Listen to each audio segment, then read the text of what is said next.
Tonight, there are continuing protests in the Bay Area, even as President Trump calls off a planned immigration crackdown with rising tensions after that shooting at the Coast Guard base in Alameda, where federal agents had been staging. Welcome, everyone, to welcome to West Coast Wrap tonight. I'm Alex Savage.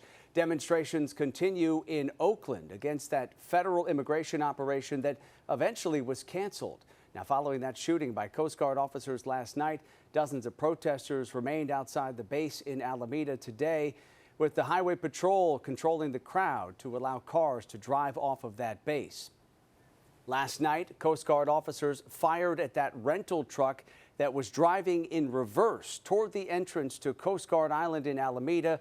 2 people were left injured in that shooting. The Department of Homeland Security says the officers repeatedly ordered the driver to stop, but they did not. The truck's driver was shot in the stomach and treated for injuries before then receiving a mental health evaluation. The driver is in custody tonight. And we're also learning one bystander was hit by the gunfire and taken to the hospital. A witness says that U-Haul driver had arrived at the scene about an hour before the shooting, but was not part of the protest. Drove through the barrier that we had out in reverse and then reversed towards the Coast Guard. They stacked up, they drew, they threatened to shoot him if he went any further. He burned rubber right back at him. Oakland police and CHP officers responded, but that shooting now is under investigation by the FBI. In a statement, the Bureau said there is no threat to the public. Well, San Francisco city leaders are feeling a sense of relief tonight after an immigration crackdown targeting the city was called off by the Trump administration, and we're now getting a better idea of the behind-the-scenes work that was going on that went into convincing President Trump not to surge those federal agents into San Francisco, at least for now. KTVU's Christian Cafton has more tonight. San Francisco is still on edge after a week of will he or won't he when it came to the president ordering a surge in federal assets to the city. San Francisco's Mayor Daniel Lurie confirming Thursday that he received a phone call from the president and in the course of that call urged him to allow the city to work on its issues. President Trump ultimately deciding to hold off. Even now, the mayor said his focus was and is on the city, not national politics.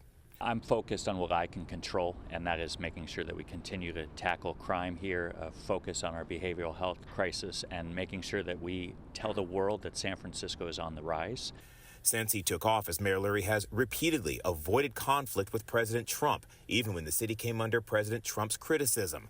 San Francisco State University political science professor Jason McDaniel said that strategy of avoiding high-profile conflicts appears to have worked. I do think this is a part of the way Lurie likes to govern, and so far it seems to be working for him. McDaniel noted it wasn't just Mayor Lurie calling. The president himself saying Salesforce CEO Mark Benioff and NVIDIA CEO Jason Huang were among those urging the president to not bring additional federal assets to the city.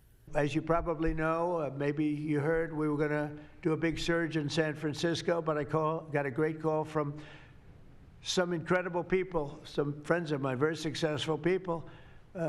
Mark, who's everybody knows him, and Jensen, everybody knows Jensen. McDaniel said the work Mayor Lurie has done to build consensus may have facilitated those calls as well. Lurie deserves credit.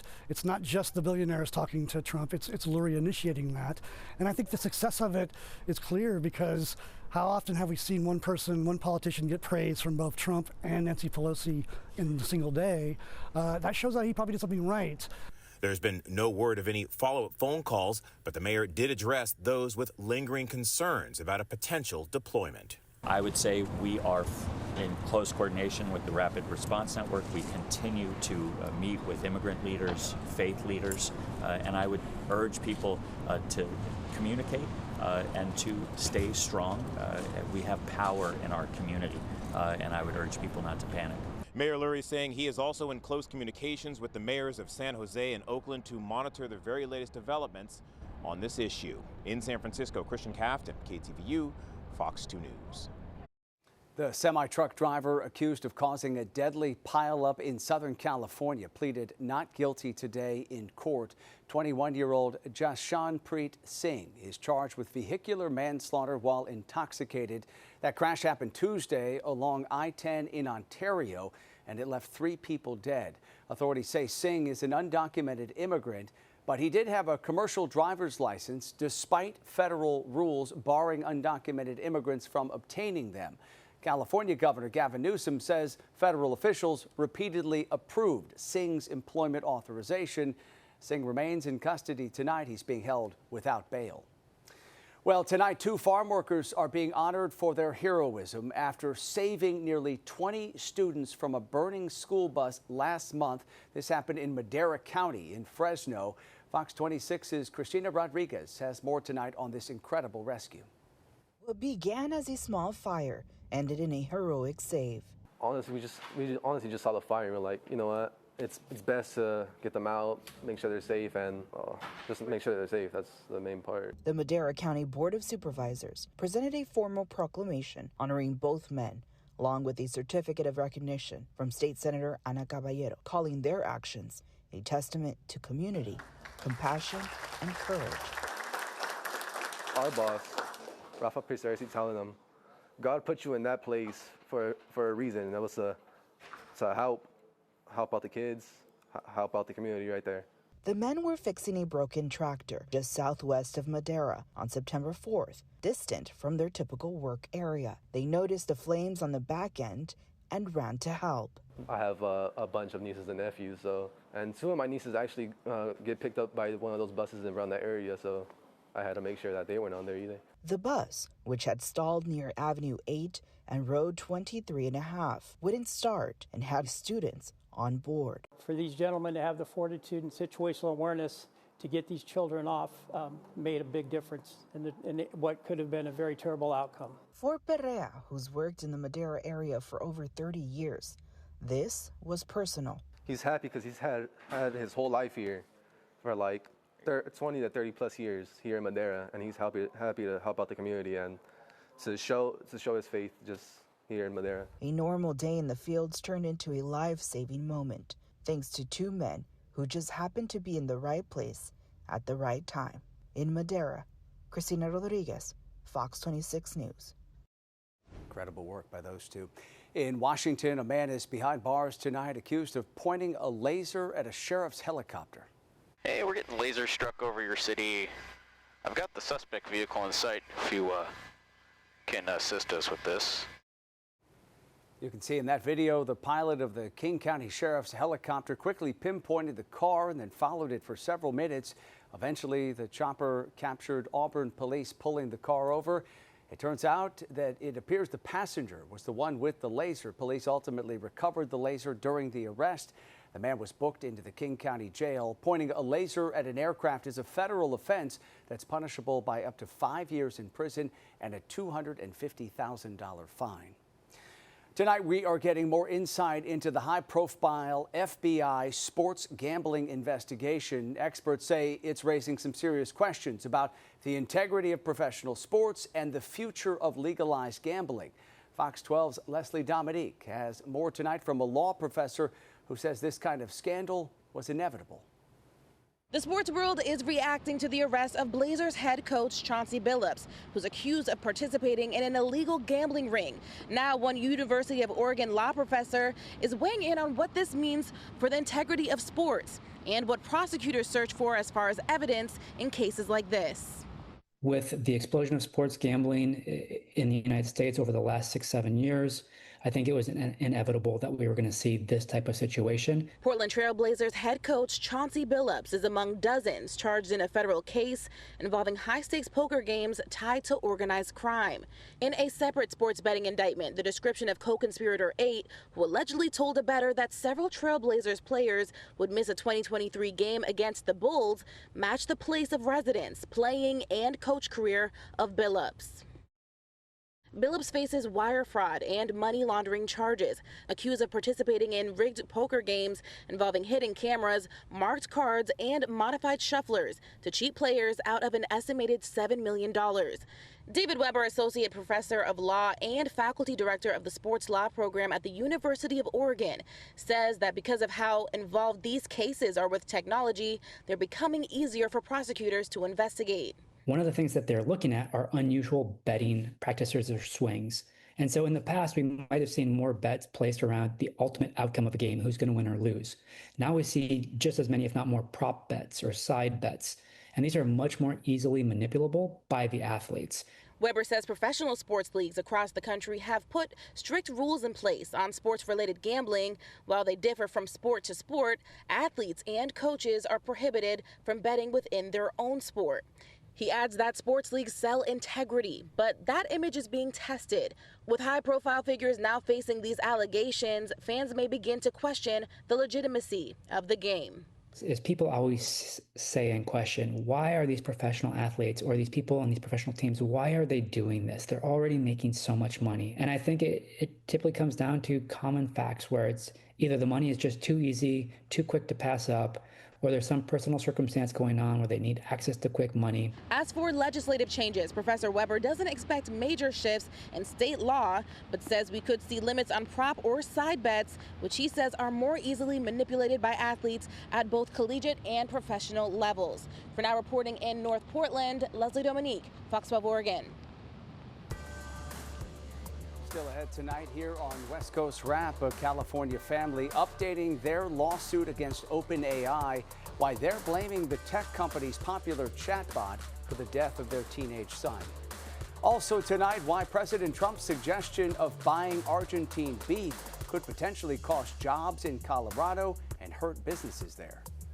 And let's head to San Francisco, to the Golden Gate Bridge. Wow, it's dry now, but it's going to be pretty active along the West Coast this weekend. And that West Coast Wrap forecast is coming up. After alleging ChatGPT assisted in their son's suicide, the parents of a 16-year-old boy in California are now updating their lawsuit against San Francisco-based OpenAI and claiming the company relaxed its safety precautions before the teenager's death. Fox's Madison Allworth has more tonight on the new accusations and how the company is responding. A California family is amending its wrongful death lawsuit against OpenAI.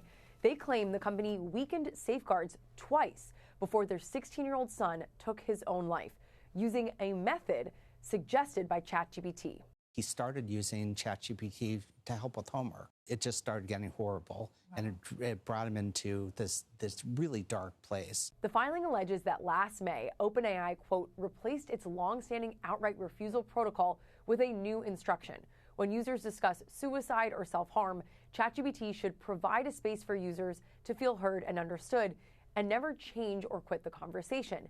Then this year, the company weakened its safety standards again, this time by intentionally removing suicide and self-harm from its category of disallowed content. The day that he died, it gave him a pep talk. He said, I don't want my parents to be hurting if I kill myself.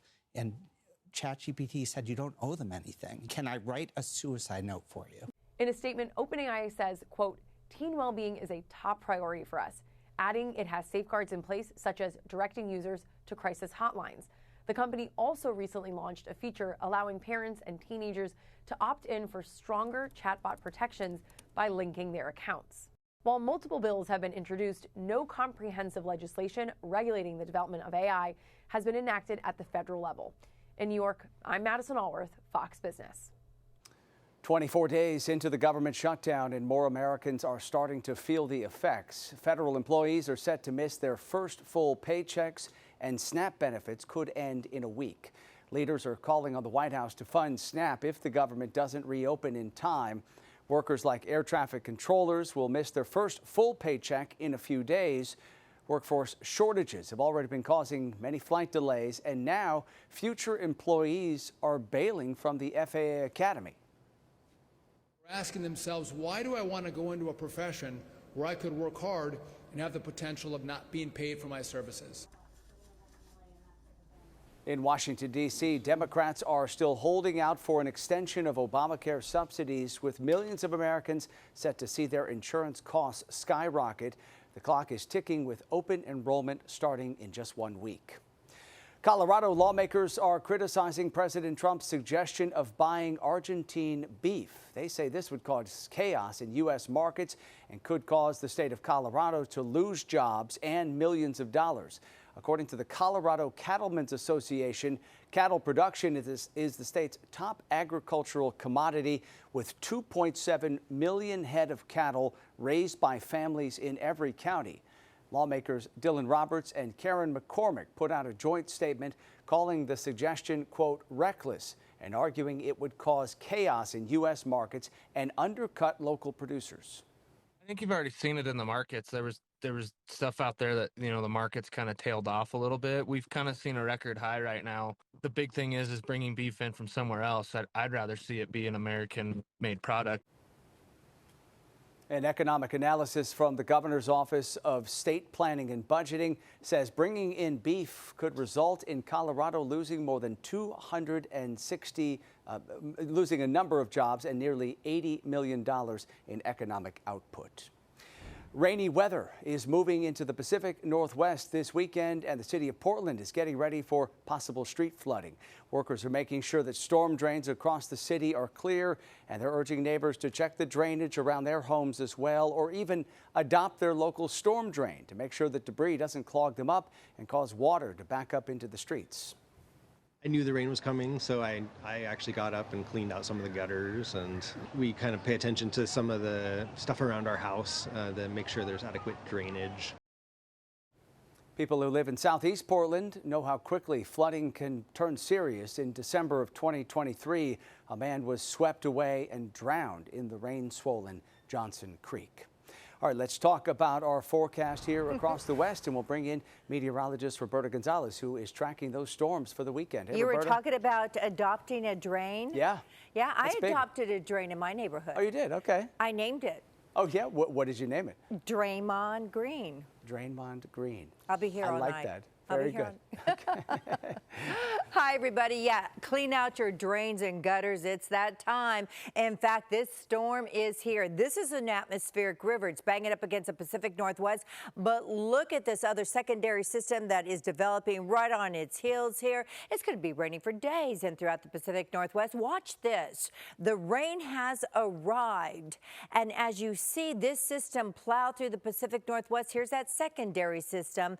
And what you can expect in the Pacific Northwest, anywhere from Seattle all the way into Portland, is an atmospheric river. So that means copious amounts of precipitation and also some gusty south and southwesterly winds. Now, meanwhile, as far as this system is concerned, the precipitation begins to drag in a southerly direction and it falls apart at the seams. So by the time it hits the San Francisco Bay Area, shy of 0.2 of an inch of rain compared to nearly 2 full inches of rain in Portland.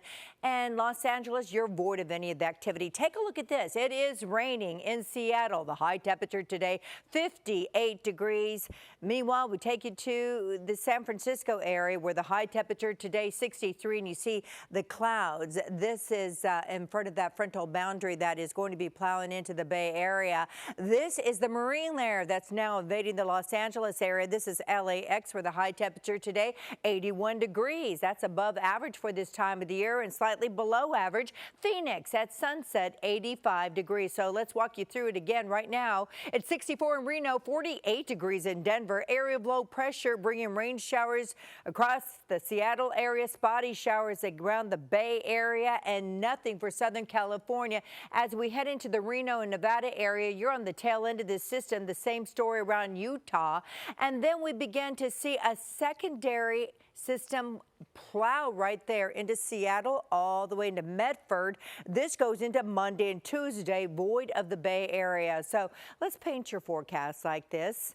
It's going to be in the 50s from Saturday through Monday in Seattle. How about San Francisco? Below average for this time of the year. Your weekend, not a complete rain out, but spotty showers. Gorgeous Los Angeles, Phoenix, you're looking good in Denver. Enjoy your weekend.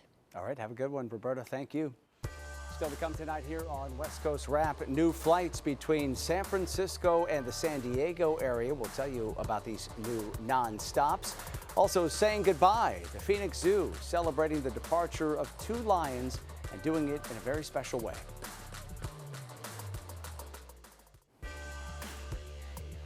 Tonight, Alaska Airlines planes are back in the air after an IT issue at a data center forced hundreds of flights to be grounded starting last night.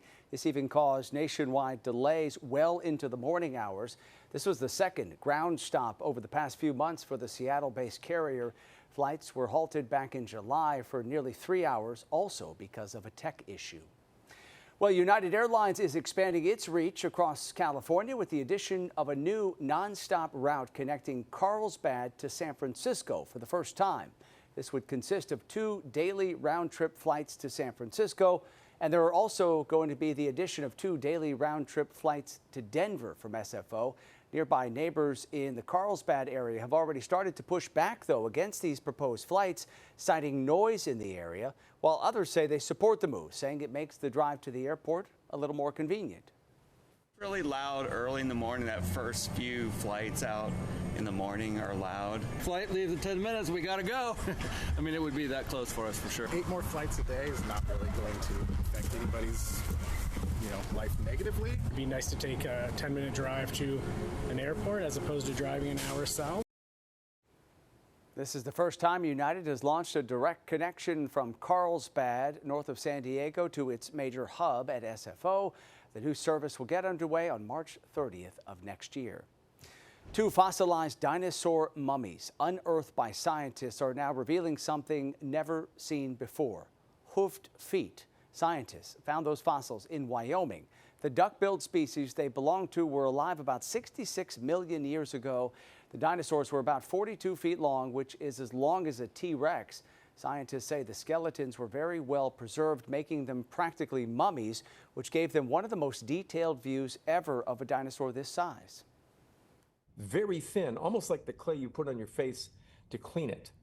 And the skin then dissolved away, the bones fossilized. We're left with this clay layer that preserves all the detail of the skin underneath. Researchers say the 2 dinosaurs seem to have died in a drought, then a flash flood coated them in clay. Finally, tonight, the Phoenix Zoo is about to say goodbye to 2 of its young lions. Jasiri and Azizi were born at the zoo a year and a half ago. The brothers were the first lions to be born at the zoo since the 1970s. Now, though, they'll be moving to the Miami Zoo in early November. One of their keepers says that they are sad to see them go, but it's all for the good of a species survival plan. It's an important step for lions. That way they can continue to essentially save their species, since lions are a vulnerable species. So having a safe collection in the AZA's species survival plan is a really big deal. So they're doing their part to keep lions happy and healthy as a whole.